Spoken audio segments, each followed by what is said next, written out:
Saúdo os irmãos com a paz do Senhor e desejo uma boa tarde para meus amigos. E nessa tarde eu vou deixar uma palavra para a sua meditação que se encontra no livro de Mateus, capítulo 26, versículo 20, né? Nós vamos ler alguns versículos aqui que fala a respeito da última Páscoa e a ceia do Senhor, a traição, né? Nós vamos falar por tudo que Jesus passou e os cálices que Jesus tomou. É chegada a tarde, assentou-se à mesa com os 12. E começando eles, disse: Em verdade vos digo que um de vós me há de trair. E eles entristecendo-se muito, começaram cada um a dizer-lhe: Porventura sou eu, Senhor? E ele respondendo disse: O que põe comigo a mão no prato, esse me há de trair, né? Aí aqui eu vou ler no versículo 38 que fala: Então lhe disse: A minha alma está cheia de tristeza até a morte. Ficai aqui e velai comigo. E indo um pouco mais para diante, prostou-se sobre o seu rosto, orando e dizendo: Meu Pai, se é possível, passa de mim este cálice, todavia não seja como eu quero, mas como tu queres. E voltando para os seus discípulos, achou-os adormecidos e disse a Pedro: Então, nenhuma hora pudeste velar comigo? Aí no versículo 41 fala: Vigiai e orai para que não entreis em tentação. Na verdade, o espírito está pronto, mas a carne é fraca. Amém, amados? Nós vamos meditar, né? E fazer um pequeno estudo a respeito, né, do que Jesus passou no Getsemane, né? A palavra Getsemane significa prensa de azeite, né? Era um jardim onde Jesus estava em oração, né? Ele teve que passar por tudo isso para que eu e você fosse alcançado por Deus, para que eu e você fosse salvo. Jesus teve que suportar tudo isso. E aqui nós vamos fazer um comentário, né, em cima dessa palavra, né? Glória ao Senhor. E fala sobre os 4 cálices que Jesus tomou, né? Foram muitos cálices que Jesus falou, mas aqui nós vamos focar 4 cálices que Jesus tomou. 3 milhões de judeus olham para esse texto e tiram um significado especial. Na época de Jesus Cristo, a ceia não era tomada apenas pelo cálice que representava o sangue do cordeiro e pelo pedaço de pão que representava o corpo de Cristo. Existia toda uma cerimônia maior chamada Páscoa, existia toda uma estrutura religiosa, um culto atrás da ceia, existiam muitos elementos como o pão, a água, como o sal, as raízes amargas, mas hoje quero falar das colizes que estavam na mesa da ceia da Páscoa e é comum que nós hoje peguemos cada um cálice e que nós passamos a beber esse cálice em memória do sangue derramado de Jesus. Mas na época de Jesus não era assim. Na época de Jesus, especialmente em Lucas 22, 14 e 20, aonde mostra a ceia de Jesus, que Jesus participou, existia uma mesa em formato de U, né? E essa mesa ela possuía 4 cálices. Cada um dos cálices tinha um significado muito especial. Eles foram substituídos por um único cálice que representa o sangue de Jesus. E hoje eu quero falar desses 4 cálices que era cálice importante na ceia judaica, que hoje, na verdade, eles se solidificaram, se unificaram, que é o cálice da nova aliança de Jesus Cristo. Amém, glória a Deus. O texto que nós lemos, ele é a base para ser judaico. O judeu cristão, ele lê esse texto, toda a cerimônia de distribuição do cálice, a parte desse segundo versículo, porque ele tem 4 palavras muito importantes. E nós vamos ler agora em cada uma dos cálices da ceia judaica. Ele tinha um nome. O primeiro cálice se chamava Cálice da Santificação. Êxodo, vocês vão lendo aí, Êxodo capítulo 6, versículo 6. Portanto, dizei, eu sou o Senhor, que vos tirei debaixo da carga do Egito, né?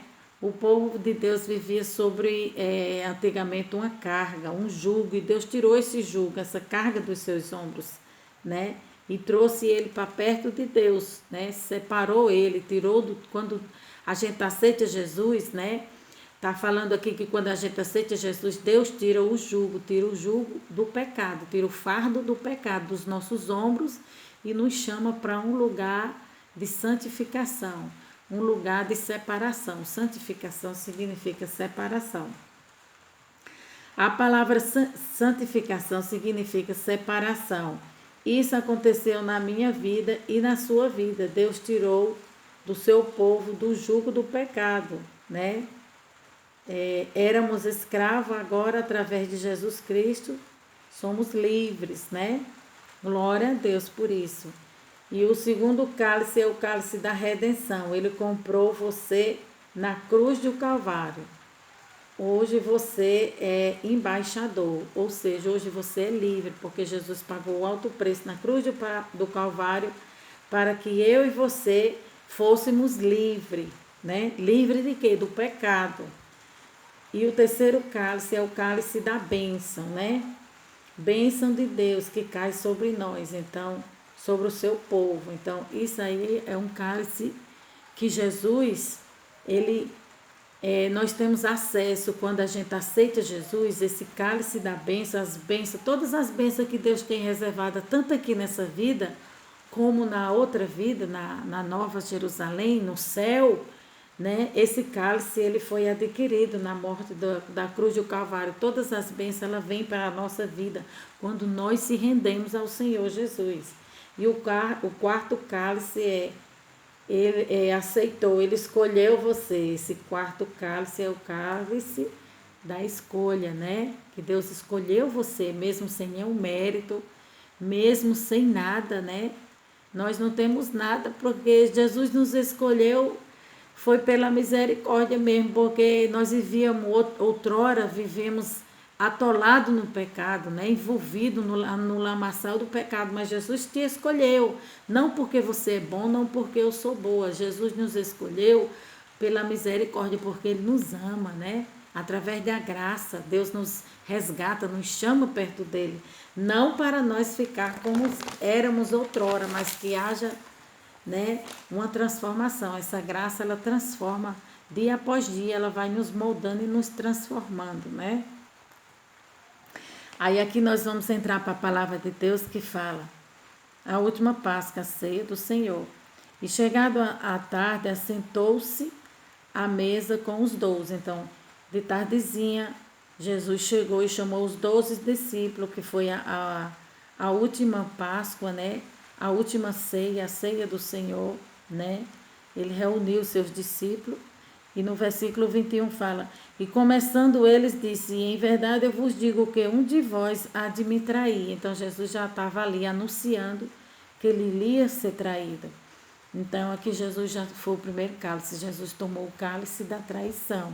Então muitas das vezes eu e você não quer passar por isso, né? Nós como servo de Deus, quem somos nós para não querer passar por isso? Se o próprio Jesus passou por isso, né? Mas Jesus já sabia. Ele falou: um de vós vai me trair. O cálice da traição, né? Jesus tomou esse cálice, né? Jesus teve que passar por isso, porque Ele nos ama. Então Ele se sujeitou a passar por tudo isso por causa do seu amor, para que a gente fosse resgatado, fosse salvo, né? E eles entristeceu-se, no versículo 22, os discípulos, né? E eles entristeceu-se muito E começaram cada um a dizer-lhe: porventura sou eu, Senhor, né? Sou eu, Senhor, eu te amo tanto, né? Às vezes a gente fala: Senhor, será que eu vou te trair? Será que eu vou pecar? Né? Nós somos falhos, a gente erra todo dia, né? Todos os dias a gente erra contra o Senhor. Todos os dias você erra contra Deus, você peca contra Deus, mas Deus está te chamando a atenção que você se arrependa, o pecador se arrependa. Há um advogado junto ao Pai, né? E todas as vezes que você erra e se arrepende, esse advogado está aí para te perdoar. Deus não quer que o homem permaneça no pecado, mas Deus quer que o homem se arrependa do seu pecado, né? Se arrependa e deixe, não pratique mais, porque o arrependimento verdadeiro é aquele que você não pratica mais, que você deixa de lado, né?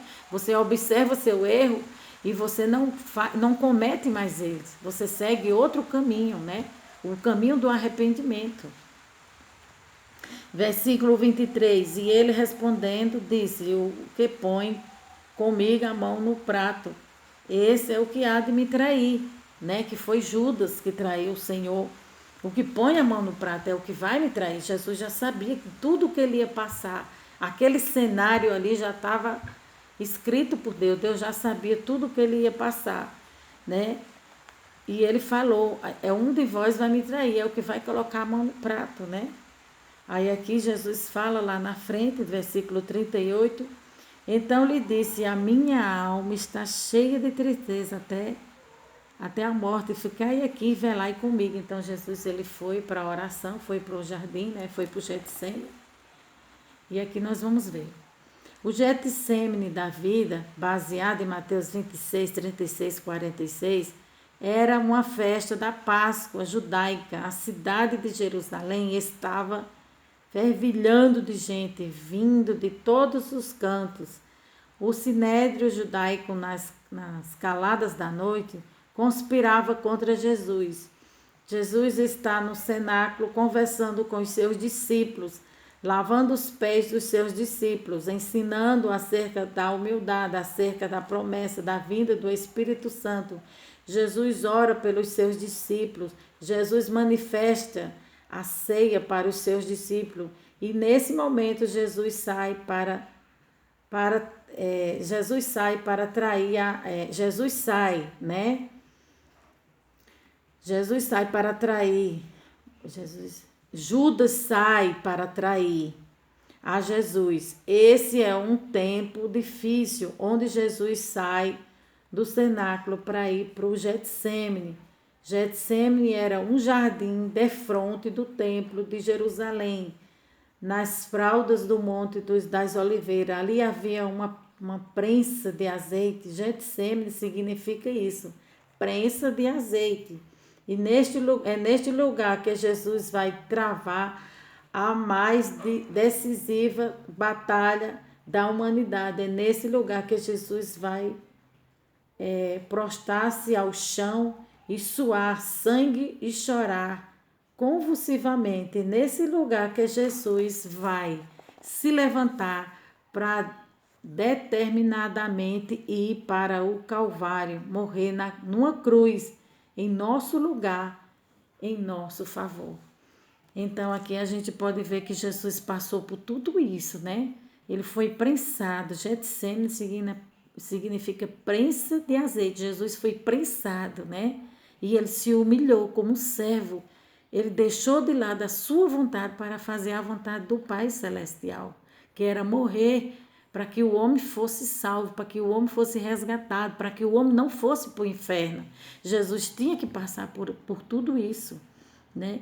Aí no versículo 39 fala: e indo um pouco mais para diante, prostou sobre o seu rosto, orando e dizendo: meu Pai, se possível, passa de mim este cálice, todavia não seja como quero, mas como tu queres.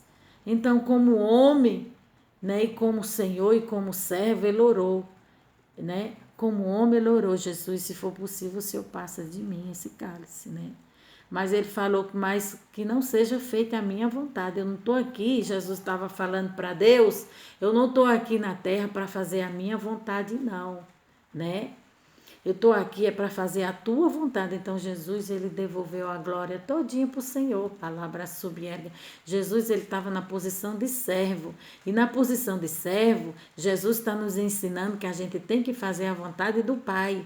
Porque a vontade do Pai, ela é sempre melhor do que a nossa. Ela é sempre melhor do que a minha, do que a sua.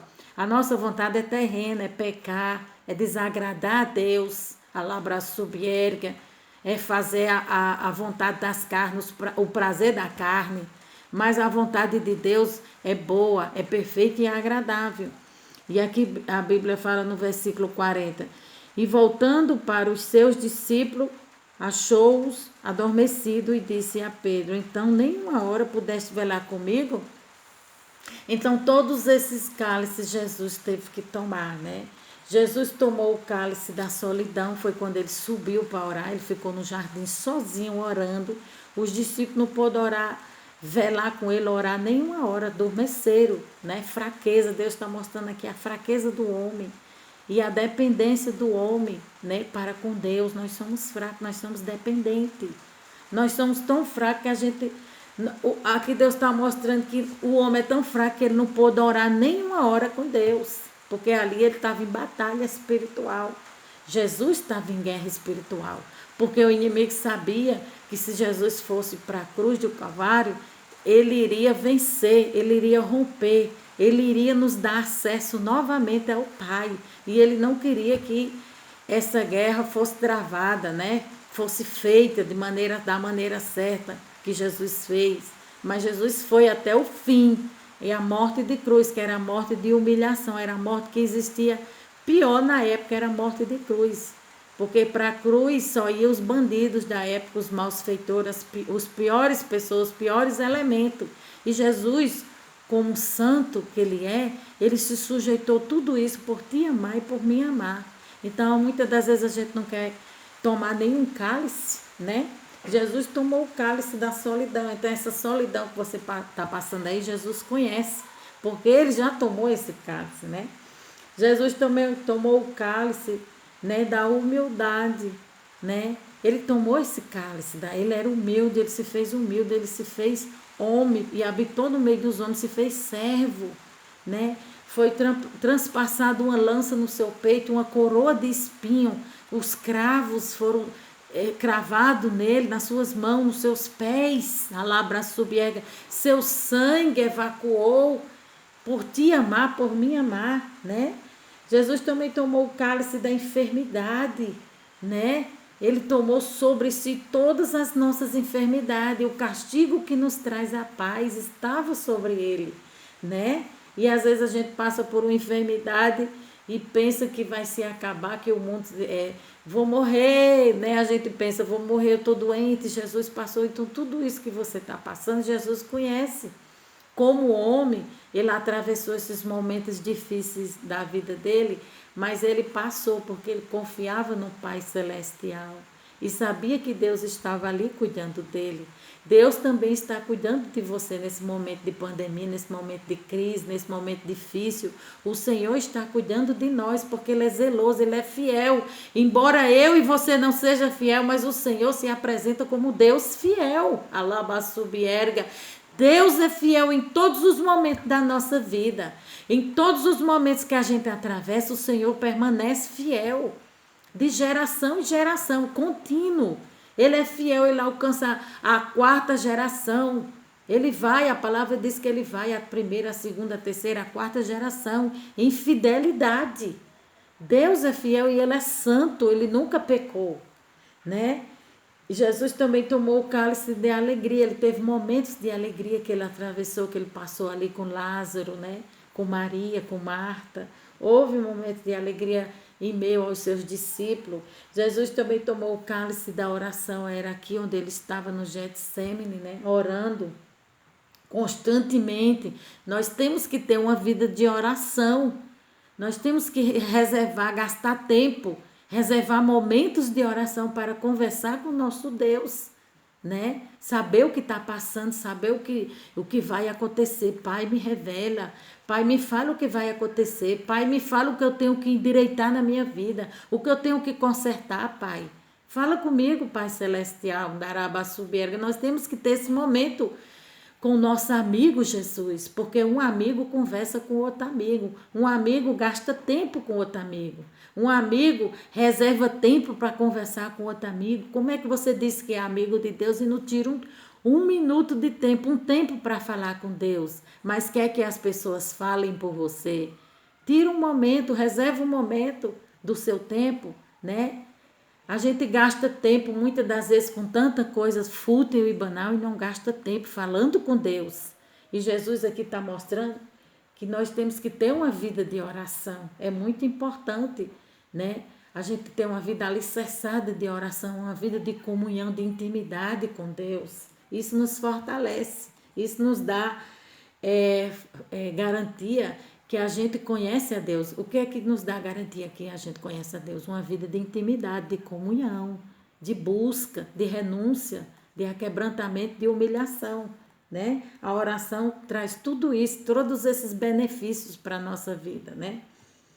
Traição, o cálice da traição que eu falei que Jesus tomou, né? Judas traiu Jesus. Nós também, muitas das vezes, a gente toma esse cálice, né? Nós não somos discípulos do Senhor, nós também temos que passar por isso, temos que tomar esse cálice. Se o próprio Jesus passou, por quem somos nós para não passar, né? Jesus falou: no mundo